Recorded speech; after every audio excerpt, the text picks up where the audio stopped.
Is it sustainable to think in the way of having to convert and bring back? And if you look at the Lemba, they don't even want to convert. They said, why are we converting to something we're already part of? So it's really important now to bring in the writings of our sages, because we have a consensus for about 3,000 years passed on that everyone agrees on what will happen in the future times when this great awakening happens. What will happen in the future times when this great awakening happens?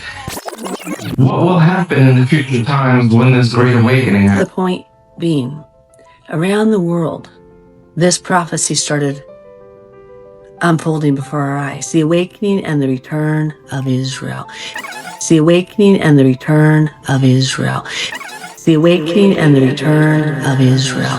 Because it says in the days of Messiah, so now we go through the prophets here, and we get to the book of Ezekiel in 36 and 37, the dead bones of Israel come back to life. And in 36 and 37, it says, in the days the Messiah returns, both sticks, Judah and Ephraim, are joined in his hand. So then we get to the New Testament, and it talks about the Jews and the Gentiles, but those Gentiles were returning Israel. Read Peter's address, he says, to the dispersed of Israel, or to the 12 tribes scattered abroad, and James says the same. So this story of the Bible, guys, there was no change of the law at the middle day. It was a continuation of the story of restoration. On right now is what I call the Great Awakening. And what is a Great Awakening? It's realizing that we've been lied to quite a bit when it comes to a certain state and a certain group of people from the Middle East, even though they're not really from the Middle East, if you know what I'm saying. This situation is getting mainstream attention. A topic that typically would get you banned everywhere is now exploding, absolutely exploding in awareness.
Berean Scholar.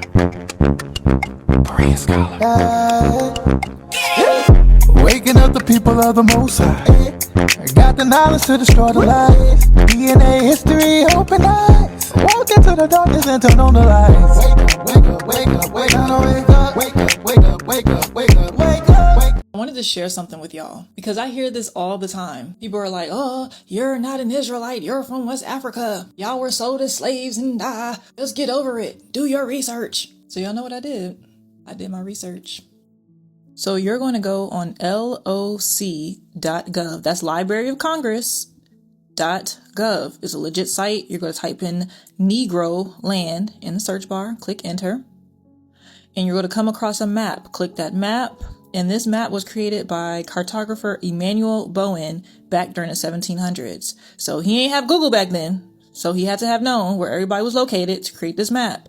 So we see we're on the west coast of Africa. This was in the thick of the slave trade. And we see we have the Gold Coast and we have the Slave Coast where we was sold, right? As slaves. All right, cool. So what does that say above Slave Coast where it says the K? Kingdom of what? Kingdom of Judah. Let me scroll out, make sure my eyes aren't deceiving me. And then let me scroll back in. And what does it say? Kingdom of Judah. Yeah, it's still there. Oh, okay. I mean, you can't make this stuff up, y'all. So this is just part 2 of my It Was a Choice video. I want to make this very clear. Yes, our ancestors disobeyed the Most High and his commandments. So the curses fell upon them and us today. Now, does this somehow exempt white folk from what they have done to us in this country? Absolutely not. Even Yahuwah said in his word that he's going to judge this nation for what it has done to us as a people. This is why people need to repent for themselves and for the sins of their forefathers. I just want to put that out there. So what does this mean for us? We need to shift our focus from what everybody else and their mama doing to what we need to be doing, which is repenting, turning away from our sin and turning back towards the Most High. Because if disobedience got us here, wouldn't obedience get us out? You know, we were called Israelites for a reason. We were to be a light to the rest of the world. It's funny because anytime we do something, people copy. So imagine when we decide to obey the Most High. What do you think everybody else is going to start doing? So now that we know we're Israelites, what's next? That's like the biggest question people ask. They say, you know, I know I'm an Israelite, but how do I move forward? And a lot of times we try to move forward without actually understanding how we got here. Why are we going through what we're going through in society and in our own community? Before we move forward, let's go back and see how we got here. Deuteronomy 28. Go read that entire chapter. This is where Moses and the Israelites were in the land of Moab, and they were on their way to the promised land. And Yahuwah wanted to make a covenant with the Israelites. It was the blessings and the curses. Yahuwah told the Israelites, "Hey Israelites, if you obey me and my commandments, these blessings will fall upon you. Be the head, not the tail, the lender, not the borrower. Everything you touch shall be prosperous. However, if you disobey me and my commandments, these curses will fall upon you. You will be the tail, not the head. You will be sold as male and female slaves. These curses shall be used as a sign and wonder to the rest of the world." God kept it 100 with them up front. Israelites knew up front what would happen to them if they obeyed God, what would happen to them if they disobeyed him. They had a choice. And what did the Israelites choose to do? You read the Bible in its entirety, the Israelites consistently disobeyed the Most High. So they chose the curses. This is the root cause to why we are going through what we are going through today. Because our ancestors disobeyed the Most High. However, if you do not obey the Lord your God and do not carefully follow all his commands and decrees I am giving you today, all these curses will come on you and overtake you. You will be cursed in the city and cursed in the country. Your basket and your kneading trough will be cursed.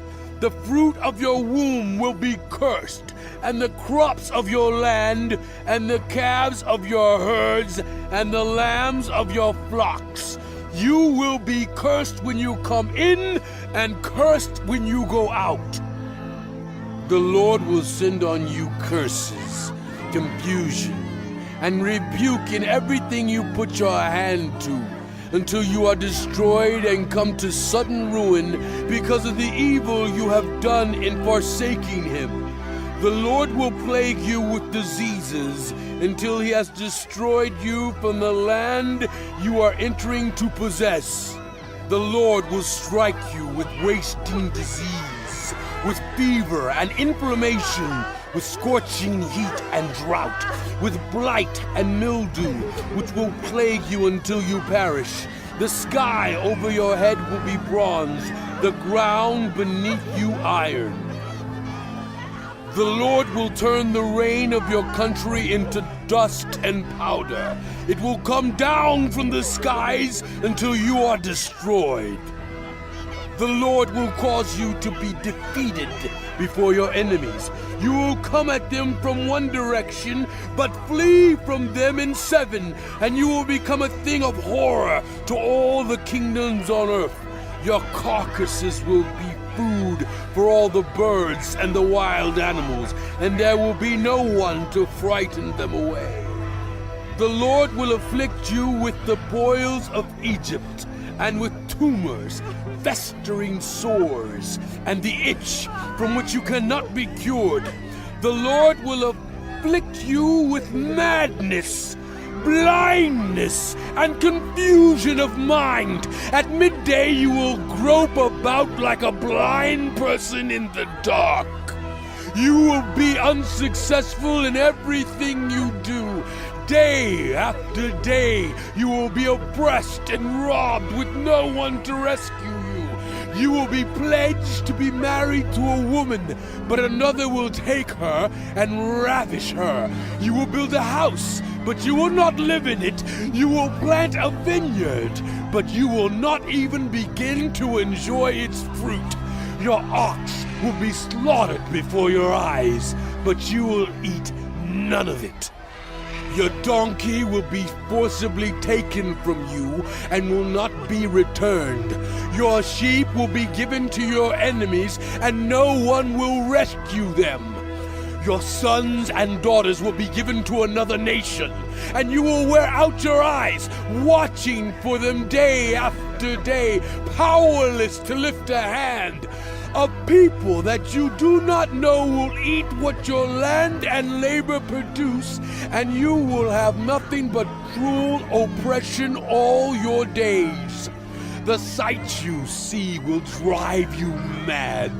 The Lord will afflict your knees and legs with painful boils that cannot be cured, spreading from the soles of your feet to the top of your head.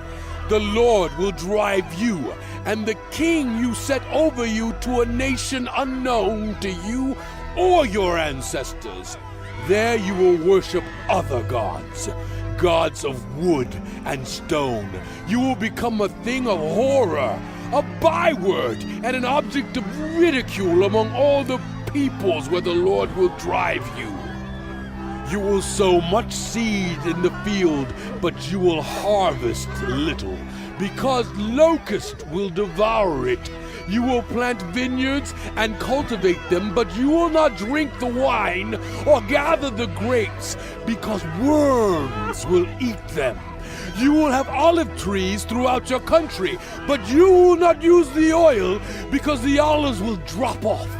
You will have sons and daughters, but you will not keep them, because they will go into captivity. Swarms of locusts will take over all your trees and the crops of your land.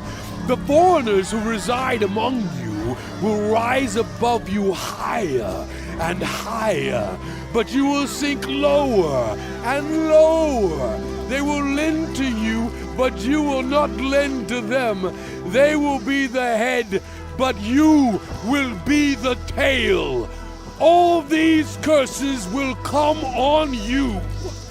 They will pursue you and overtake you until you are destroyed, because you did not obey the Lord your God and observe the commands and decrees he gave you. They will be a sign and a wonder to you and your descendants forever, because you did not serve the Lord your God joyfully and gladly in the time of prosperity. Therefore, in hunger and thirst, in nakedness and dire poverty, you will serve the enemies the Lord sends against you.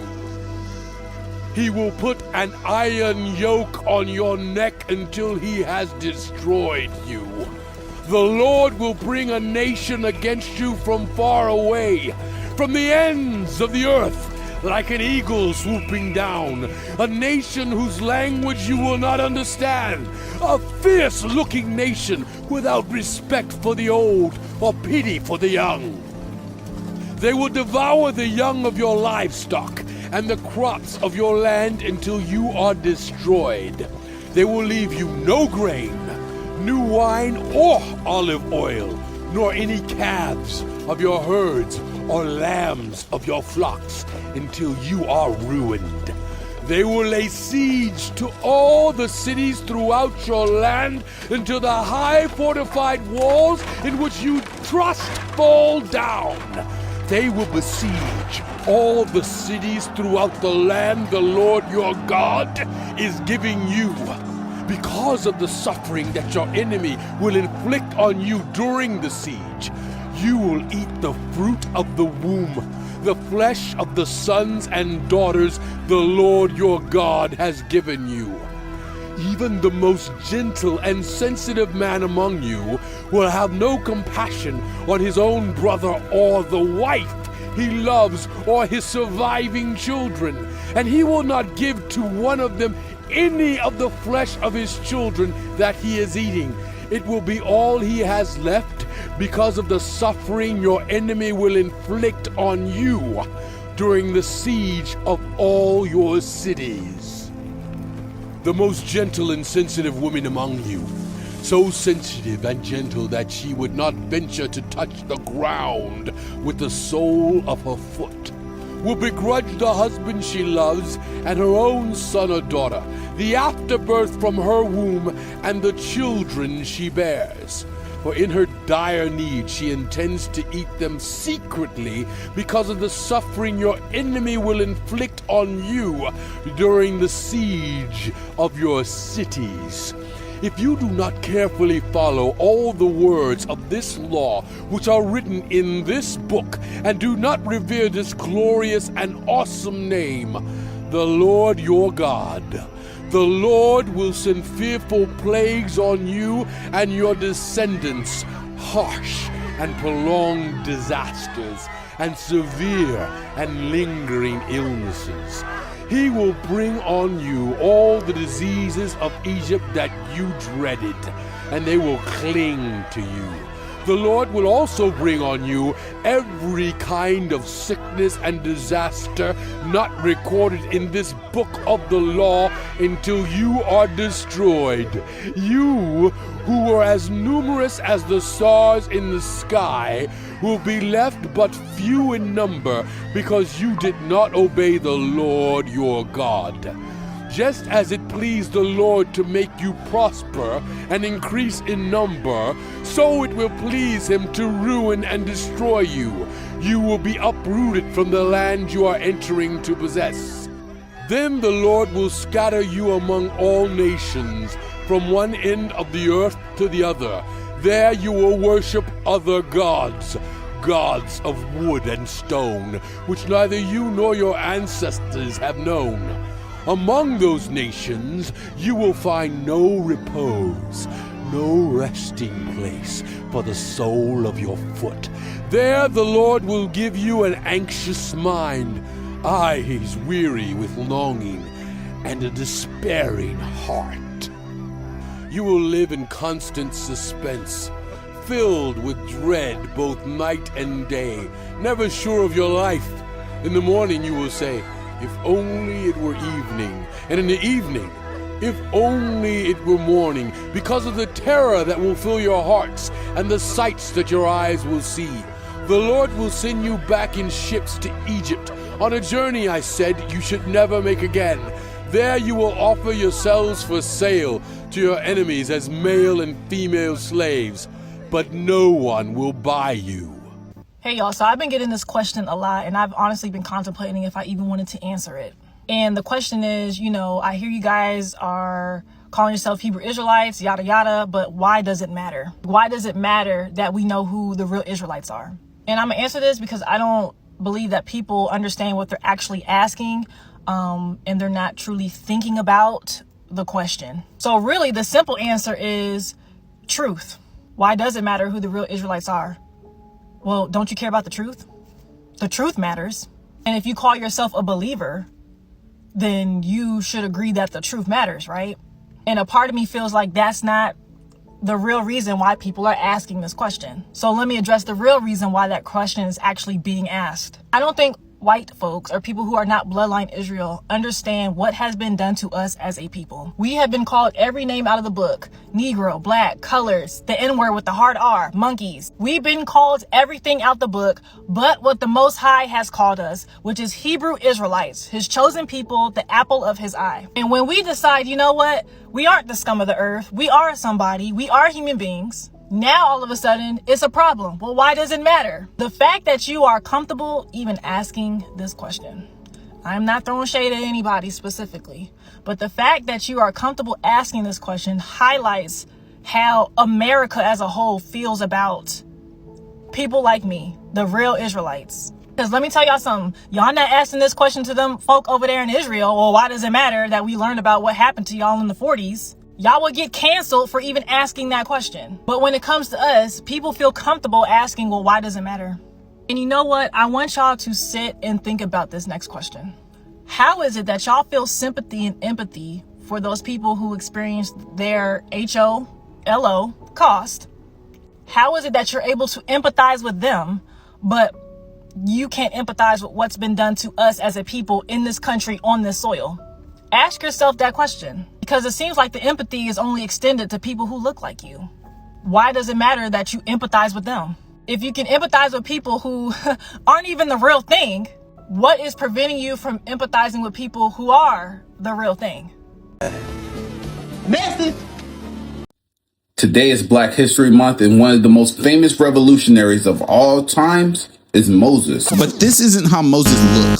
Let's see how the Jews depicted Moses. This is my first source, the icons. This is page 351. Look at Moses, a black man holding a burning bush in the laws of God. If Moses is black, then that means that the Hebrews of Egypt had to be black as well. So how did the Egyptians depict those Hebrews? Let's see. This is my next source, a picture history of Jewish civilization. Take a look at this man and this woman with chains on their necks. What do you think that they are? They are Hebrew slaves. Now look at the vineyard. Who's trotting the grapes?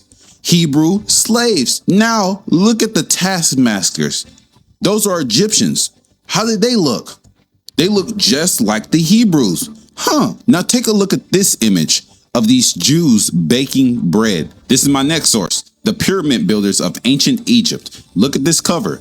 This is a wall relief of the Hebrews that the Egyptians made. And I quote, when Wilfred Blackman lived at the modern Delahan village in the 1920s, she noted that the houses had both fixtures, ovens, and portable ovens for bread breaking. Look at the image that she took of these Egyptian Jews. They're obviously black. Just to put the nail in the coffin, this is the Israelites by Time Life Books. Now let's look at this image of Moses and the 12 tribes of Israel. Look at all of them. They are all black. In Exodus 2:16 down to 19, they thought that Moses looked like an Egyptian. These were Ethiopian girls that thought that Moses looked like an Egyptian. The Egyptians are the cousins of the Ethiopians. This is my next source. Ramses II, Magnificence on the Nile. Look at Ramses. This is the pharaoh of the Exodus. Ramses II is a black man. So Moses, a black man, freed us from our Egyptian slave masters, other black men. This makes Moses one of the greatest revolutionaries of all times. But why aren't they teaching this in schools?